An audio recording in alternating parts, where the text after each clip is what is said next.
Welcome to the Geeks Attic. This is part 2 of the Ronin chapter-by-chapter overview. So on the previous chapter-by-chapter overview, I did chapters 1 through 10. Now I'm going to read my notes that I wrote down for chapters 11 through 20. So let's go ahead and start with chapter 11. Chi and Akaya are talking with each other. They don't fully trust the Traveler, which they call Fox.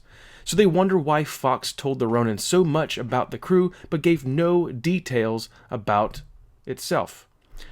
Itself, it's a pronoun thing I don't understand. But Akaya gives the Ronin a package of things for their destination to Deccan.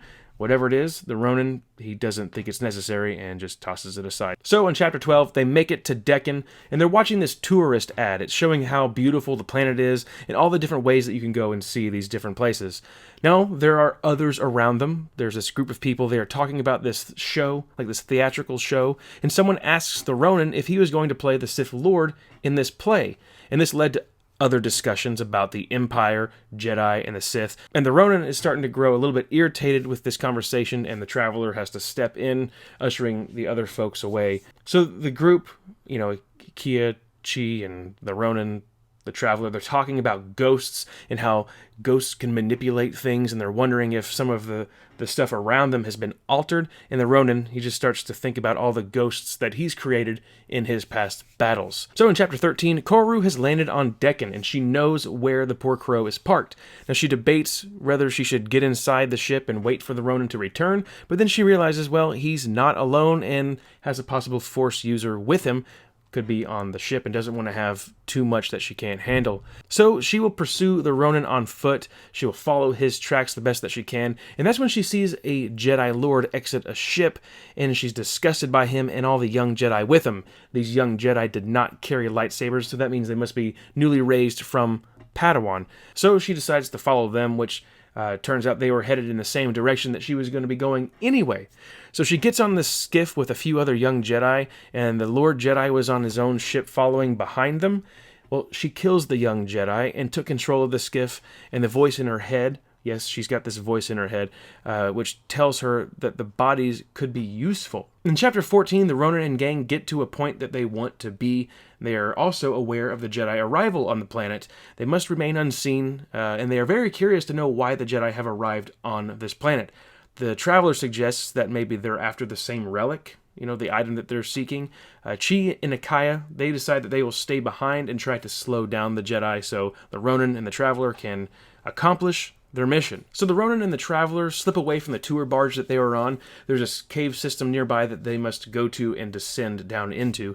The Traveler says some things that make the Ronin really wonder who the Traveler is, and then suddenly the Ronin is not happy at all with the fact that he knows nothing about the Traveler. So he decides that he'll make this deal, this little bargain, to get to know the Traveler a little bit more by revealing himself in exchange for information about who the Traveler is. So the Ronin tells the story of how he lost his jaw, how he got the blaster to the face, and then they start to hear noises behind them, and they decide that, hey, we just need to stop wasting time and get moving. The Jedi Lord has 4 total skiffs with him, with many Jedi. Now, Akaya, she's been watching them, and she's been eyeing this one particular skiff, and she didn't recall seeing anybody come off of it when they docked on this little island. And that's something I should have mentioned a little bit earlier. Akaya, she had some contact put her on this pleasure barge staff list, so it seems like she's an employee on this, tour barge thing. So that's how she's kind of been sneaking around on there with her contact, gets her uniform. So she has B5, the Ronin's astromech droid, follow her to this seemingly odd skiff, and she's got tea in hand, like she's going to be nice and like, hey, I'll give you a refreshment. No one answers when she calls out, so she breaks in, and the smell of death is strong, punching her right in the face. So she decides she'll check it out and see what's going on. She enters and finds 2 dead young Jedi. Then the door behind her closes, and then she spots the killer. Lord Jedi Henry and his group are in the caverns, which is the cave system that I mentioned that the Traveler and the Ronin were looking for. He pauses because he senses this burst of white and black energy from behind him. That's the Force. That's how the Force works in this book. Now, she manages to be an attendant for the Jedi party. She asked if something was troubling the Lord Jedi, and he says, nothing you and I can't handle on the way back. So she's friendly with the Jedi. Interesting that Chi is with the Jedi, huh? In Chapter 15, the Ronin and the Traveler are seeking their prize within the caverns. Now, there are these gates and lights that the Ronin doesn't recognize, so he knows that these things have been added since his previous trip there. Now, the Ronin pulls the Traveler into this ice-cold water that's flowing in the caverns, and they swim to an underwater cave. When they come up for air and get back on solid ground, the Traveler pulls off the fox mask to glare at the Ronin. The features prove that the Traveler is no human, but is in fact old.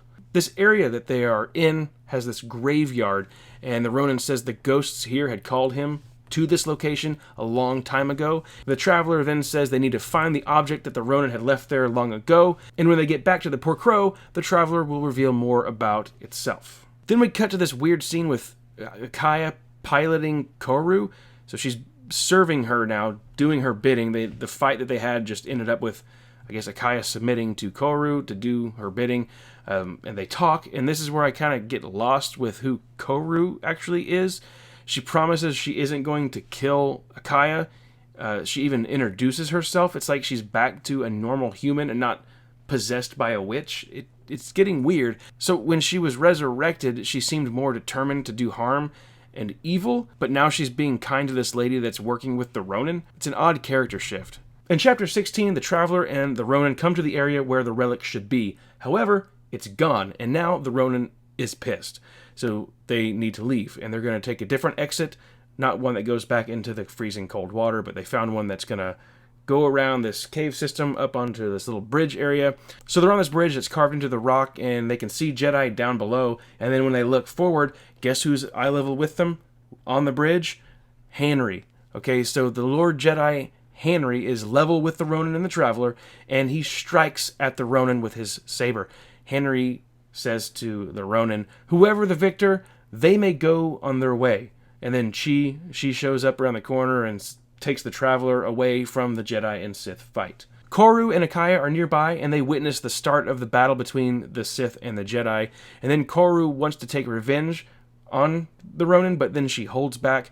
Then the voice pops up in her head, possibly the witch, and tells her to summon the two Jedi corpses that were on that skiff that is just nearby. In Chapter 17, Koru and Akaya split up, and Koru sees another fight happening. The Traveler and Chi are going at it. They're dueling each other. She uses the Force to throw Chi off of a cliff, and someone mentions that the Traveler is like a half Jedi, and then Akaya, now piloting a skiff, crashes through the cave ceiling, and Henry looks up and sees two of his Jedi no longer in control of their own bodies, but puppets of the Dark Force, now property of the enemy. In Chapter 18, Akaya pulls the skiff out of the cavern, terrified by all that's happening, the cave collapsing in. Fox, the Traveler, is thrown into the skiff, and then the Fox is held down by Koru, and she uses the Force and pulls out a lightsaber from Fox's robe. It's an heirloom hilt, and Akaya, irritated with what's happening, the little, tiff between Koru and Fox, tells them to shut up until they get off of the planet on the Poor Crow.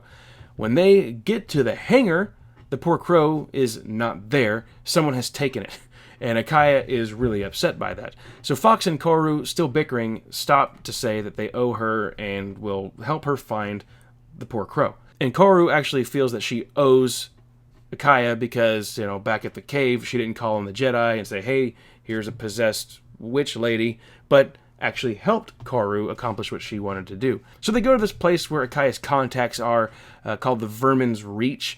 She speaks with a guy, Shogo, and they had done work together in the past. He gets her some new clothes, and they look up her ship to find out where it has gone, and it was taken by the Empire. They talk a little bit more, and Shogo goes on to tell Akaya that her mission to bring back this planet that just disappeared is pointless. She needs to move on with her life, but she won't. He knows that, and he gives her a data card telling her where her ship is and how to get access to the hangar where the ship is located. So now they're racing the clock to get to the ship before it's actually taken off-world. In Chapter 19, they get to the ship, the cargo is all gone, and this really upsets Akaya. Fox suggests that they stay on board since the ship will be taken to the place where the cargo most likely will be, which is on the Lord Jedi Henry's Imperial Dreadnought. Fox and Koru speak a lot, and Fox really pushes for Koru to express who she truly is, who she wants to be, and if she wants to join their cause to hunt the witch. Koru is conflicted because she doesn't like who she is. She knows that she died. She felt it. She remembers it, but then was risen up from the dead by something, and she also wants to know who this strange Jedi is. So, yeah, she's going to join them on their little quest. Finally, in Chapter 20, the Ronin is on an Imperial ship, the Lord Jedi Henry's massive ship. He is not held as a prisoner, however. He's in a room, yes, but he also has his lightsaber. The only thing that he doesn't have is the kyber that he kept in his pockets. Now, a young Jedi guard mentions that he looks familiar, but no one knows his name. Chi enters the room and they speak, and the Ronin, he's just thinking the whole time about what he's doing on this mission. He does desire to put an end to the Sith, but after that, what is he going to do with his life? He doesn't know. He's going to be taken to Henry, who's waiting in a room with tea and a sort of board game. When the Ronin enters the room with Henry alone, Henry asks him if he would like to duel again. And by duel, I mean board game. He wants to challenge him in a game. And that's going to do it for part 2 of the Ronin chapter by chapter overview. There is a lot more to come. Remember to hit that bell so you'll be notified when I post more videos. Check me out across all social media at The Geeks Addict and thegeeksaddict.com. Have a good one.